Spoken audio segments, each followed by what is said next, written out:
لە دوایی هەڵوەشانەوەی ئەنجومەنی پارێزگاکان و دواخستنی هەڵبژاردننی ئەنجومەنی پارێزگاکانی عێراق کورد چیتر دەرفەتی لە دەست نەماوە تا بتوانێت پێگەی داری خۆی بۆ شارەکە بگێڕێتەوە و پارێزگارێکی کورد بۆ کەرکووک دابنێت. بەرپرسێکی یەکێتی پێی وایە کورد دەبێت لەگەڵ دۆخەکە خۆی بگۆنجێنێ تا یاسایەکی دیکەی هەڵبژاردننی ئەنجومەنی پارێزگاکان دەردەچێت لە ڕێگەی ئەنجومەنی پارێزگاکانەوە زۆرینە بەدەست بێنێت و گۆڕانکاری بکات. ئەبێ خۆمان وەکو میلەت بمێنینەوە دیفاع بکەین تا ئەو کاتەی لە جارێکی دیکە قانونێک دەرەچێت بۆ هەڵبژاردننی پارێزگاکان بۆ ئەوی بتوانین ئێمەش ئەو کاتە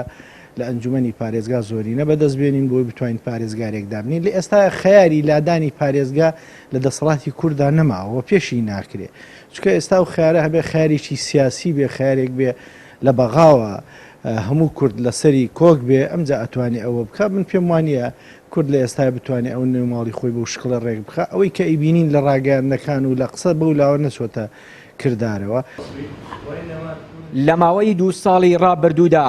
پارتی و یەکێتی دەیانتوانی لە ڕێگەی ئەنجومەنی پارێزگای کەرکووکەوە پارێزگارێکی کورد دابنێن و دۆخەکە لە بەرژەوەندی کورد ئاسایی بکەنەوە. حزبە کوردستانیەکانی دەرەوەی ئەو دوو حزبە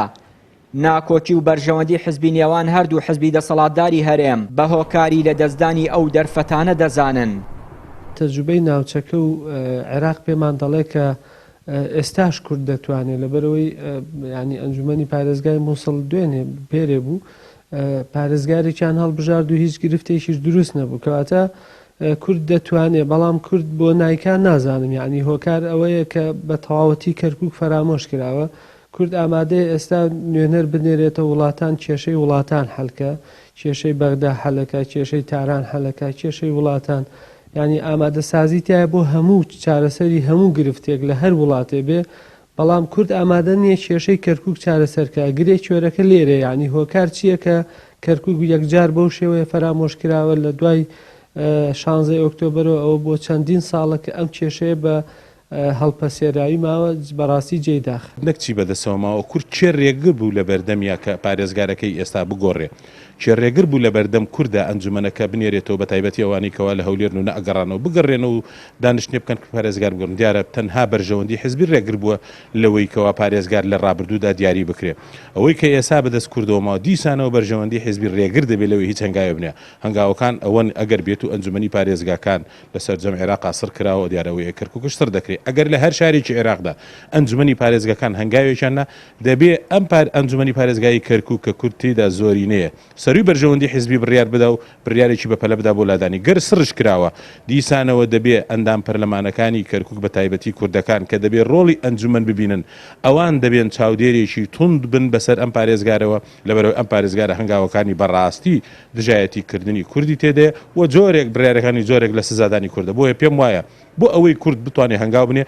دەبێت دەست لە بەرژەوەندی حزبی هەڵگرێ و بەرژەوەندی کەرکووک بخاتە سەر بەرژەوەندی حزبی. لە ماوەی 15 ساڵی ڕابردووی دەسەڵاتی کورد و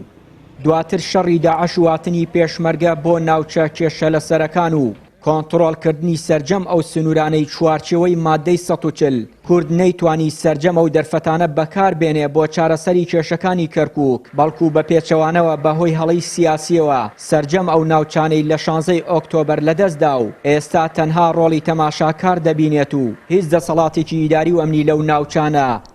بەدەستەوە نەماوە. چیانوری کەناڵی ئاسمانی پەیام کەرکووک.